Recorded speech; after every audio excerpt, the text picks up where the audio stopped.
chapter 3. So today we discuss about our question answer of chapter 3. Okay.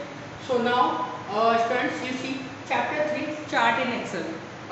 बच्चों हम लोगों ने इनके जो चैप्टर्स के बारे में हैं वो पहले भी डिस्कस कर चुके हैं और आज की इस वीडियो पे हम लोग इनके क्वेश्चन आंसर्स के बारे में डिस्कस करेंगे। तो चलते हैं और हम लोग लेते हैं अपने MCQs। तो पहला हमारा the chart tool command are found in these tab.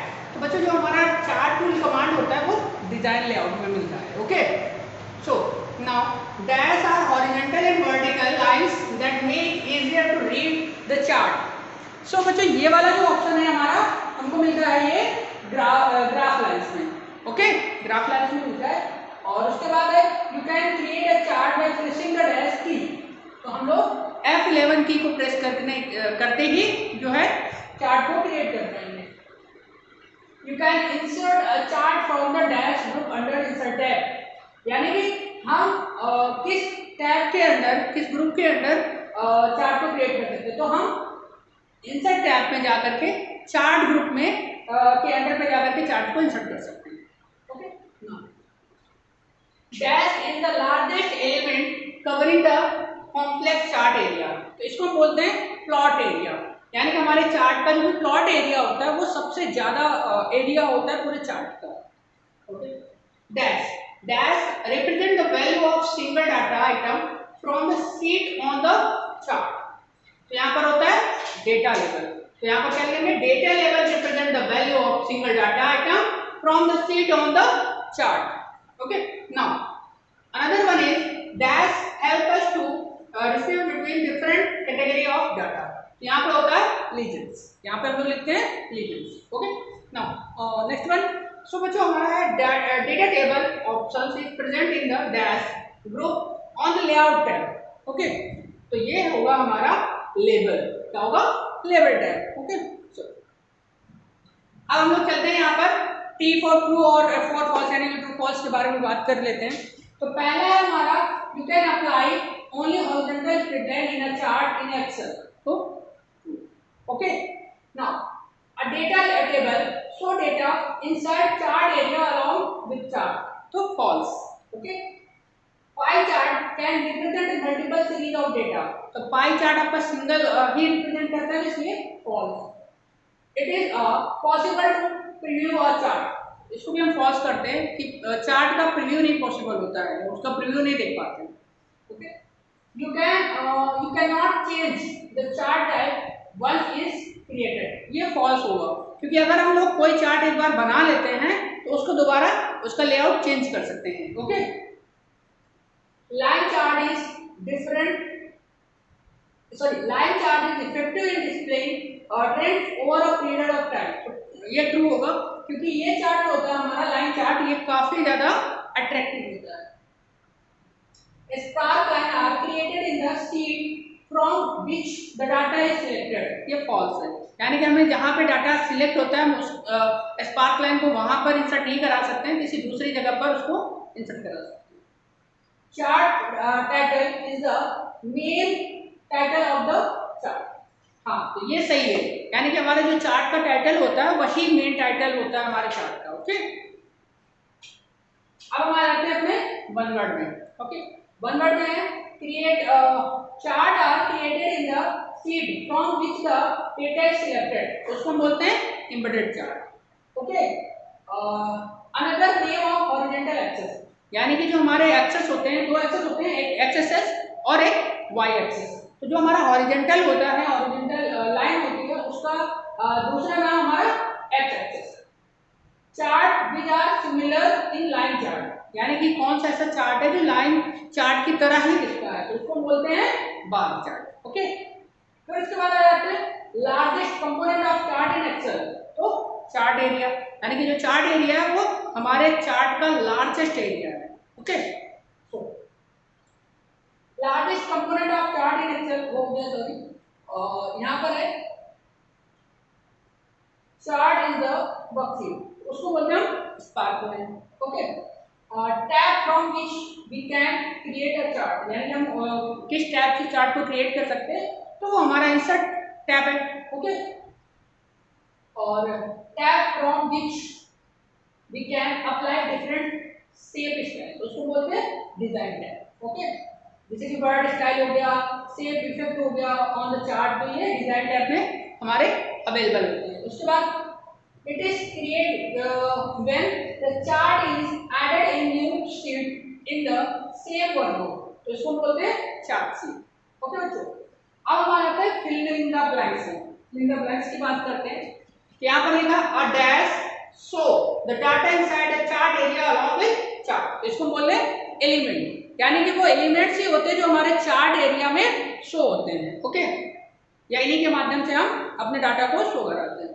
फिर आता है the dash is effective in display need over a period of time, ये होता है line chart. Okay, line chart the chart is a pictorial representation of data, यानी कि chart जो होता है वो किसी भी डाटा का पिक्टोरियल रिप्रेजेंटेशन या ग्राफिकल रिप्रेजेंटेशन होता है।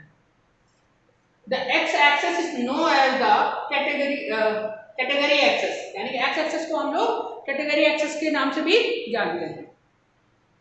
डैश जो बार चार्ट होता है, बार chart is the like column chart, यानी कि बार चार्ट जो है आपका वो कॉलम चार्ट के जैसे दिखता है। Plot area cover the actual data area of chart, यानी कि जो प्लॉट एरिया होता है वो हमारा एक्चुअल डेटा को कवर करता है, जो हमारा एक्चुअल एरिया होता है जहाँ पर एक्चुअल डाटा रखा होता है उसको कवर करता है। Legends have to distinguish between different categories of data, यानी कि लेजेंड जो होते हैं ये हमें फाइंड करते हैं कि हमारा जो डाटा है वो अलग अलग कैटेगरीज उसकी फाइंड करते हैं। Spark line created in miniature chart inside the chart sheet, यानी कि हम चार्ट शीट में ही स्पार्क लाइन को इंसर्ट करा सकते हैं। अब बच्चों बात करते हैं मैच द फॉलोइंग यूनिट। तो सबसे पहले हम बात करते हैं पाई चार्ट। तो पाई चार्ट कहाँ पे आएगा? Compare data of single series, यानी कि पाई चार्ट जो होता है वो डेटा की सिंगल सीरीज को कंपेयर करता है। ओके, दूसरी बात करते हैं हम लाइन चार्ट की। तो line chart compare a trend over a period of time, यानी कि जो हमारा लाइन चार्ट होता है वो किसी पीरियड को कंपेयर करने के लिए इस्तेमाल किया जाता है। स्कैटर्ड चार्ट क्या होता है? Scattered chart show relationship between data and series, यानी कि स्कैटर्ड चार्ट जो होता है हमारा वो डेटा और हमारे जो सीरीज है उनके बीच में जो रिलेशन है उसको शो करता है। ओके, फिर आता है बार चार्ट। तो बार चार्ट क्या करता है? Display the data in horizontal column, यानी कि ये हमारे डाटा को हॉरिजॉन्टल कॉलम में डिस्प्ले करता है। फिर आता है कॉलम चार्ट। अब कॉलम चार्ट क्या होता है भाई? Column chart display data in vertical column, तो जो कॉलम चार्ट होते हैं उनको वो अपने डाटा को डिस्प्ले करते हैं वर्टिकल में। अब हम बच्चों बात करते हैं क्वेश्चन आंसर की। तो यहाँ पर पहला क्वेश्चन है how is the bar chart different from a column chart, यानी कि बार चार्ट जो है वो कॉलम चार्ट से डिफरेंट क्यों है? तो a bar chart is oriented horizontally whereas the column chart oriented vertically, यानी कि जो आपका बार चार्ट है वो हॉरिजॉन्टली होता है और जो आपका कॉलम चार्ट है वो वर्टिकली होता है। यही एक बेसिक डिफरेंट है। ओके, क्वेश्चन सेकंड है व्हाट आर स्पार्क लाइन। और स्पार्क लाइन क्या होती है बच्चों? Sparkline in Excel graph that fit in one cell and give you information about the data, यानी कि स्पार्क लाइन क्या होती है कि स्पार्क लाइन एक लाइन होती है जो आपके पर्टिकुलर सेल में ही आ जाती है और वो आपके डाटा के अकॉर्डिंग आपको इंफॉर्मेशन देती है। Okay, now when are line graph useful, यानी कि हमारी लाइन ग्राफ जो है वो यूजफुल कब होती है? So answer line graph are used to track changes over short and long period of time. Okay, यानी कि जो लाइन चार्ट की लाइंस होती हैं वो किसी एक पीरियड एक किसी पर्टिकुलर समय के जो लंबा समय होता है तो उनमें जो चेंजमेंट आते जाते हैं तो उसको ट्रैक करने के लिए हम लोग इस्तेमाल करते हैं।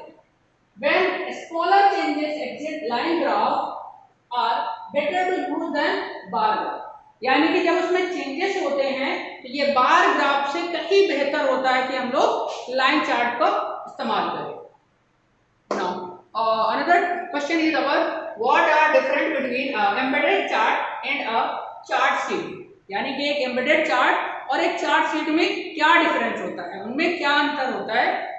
embedded chart, so पहले हम लेते हैं embedded chart. Embedded chart is a chart that can be inserted in a worksheet, यानी कि एम्बेडेड चार्ट जो होता है वो एक ऐसा चार्ट है जो हमारा वर्कशीट में इंसर्ट किया जाता है। अब आते हैं बात चार्ट शीट में करते हैं। तो chart sheet is a chart on it can not be part of the worksheet is a whole. अब चार्ट शीट क्या होती है? चार्ट शीट का मतलब क्या होता है कि वो एक पर्टिकुलर सीट, ना कि कोई पर्टिकुलर जगह या एक पूरी सीट है। और चार्ट क्या है? एक ऐसा एम्बेडेड चार्ट जो है उस सीट में इंसर्ट किया जाता है और ये पूरा का पूरा एरिया है। Okay, write down the step to add sparkline to worksheet. अब यहाँ पर स्टेप दिए गए हैं, उन स्टेप को फॉलो करके हम लोग स्पार्क लाइन को इंसर्ट कर सकते हैं। तो पहला है हमारे पास step 1, select the cell range line A3 to D5। तो पहले हमें सेल्स को सिलेक्ट करेंगे, उसके बाद क्लिक ऑन इंसर्ट टैब पे जाएंगे, उसके बाद in the sparkline group click on the sparkline option. अब स्पार्क लाइन ग्रुप में जाना है और स्पार्क लाइन ऑप्शन पे क्लिक करना है। फिर create sparkline dialog box, select the data range, इसको सिलेक्ट कर लेना, एग्जांपल A to F2। फिर उसके बाद क्लिक ओके। इतना जैसे ही हम लोग फॉलो करेंगे, इतने स्टेप्स को फॉलो करेंगे, वैसे ही हमारा जो चार्ट है वो इंसर्ट होकर के आ जाएगा। अब हम लोग बात करते हैं क्वेश्चन 6 की। तो what are the two axes in a 2D chart in Excel, what do they represent. यहाँ पर क्या बता रहा है कि एक जो चार्ट होता है उस चार्ट में जो आपके एक्सेस होते हैं वो क्या रिप्रेजेंट करते हैं।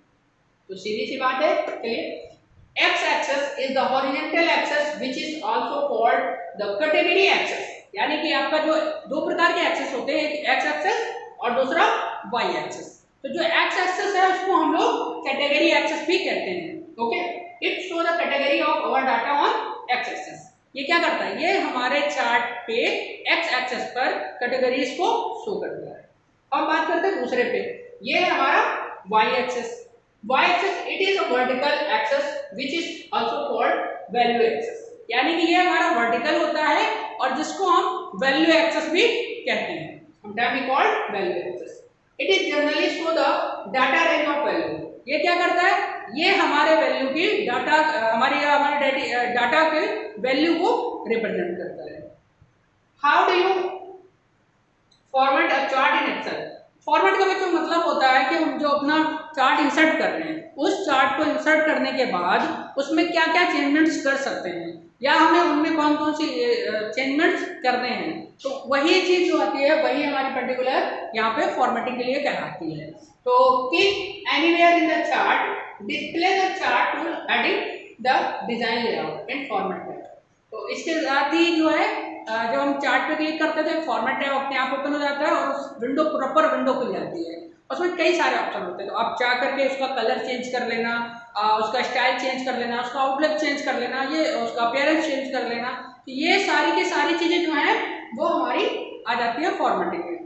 जी बच्चों, ना ये आपका लैब टाइम है जिसका वीडियो आप लोगों को बहुत जल्दी मिल जाएगा और मैं आशा करता हूँ कि आप लोगों को वीडियो पसंद आई है और आप लोग अपनी स्टडी को कंटिन्यू कर रहे हैं बहुत ही प्रॉपर तरीके से। सो चलिए मिलते हैं नेक्स्ट वीडियो में।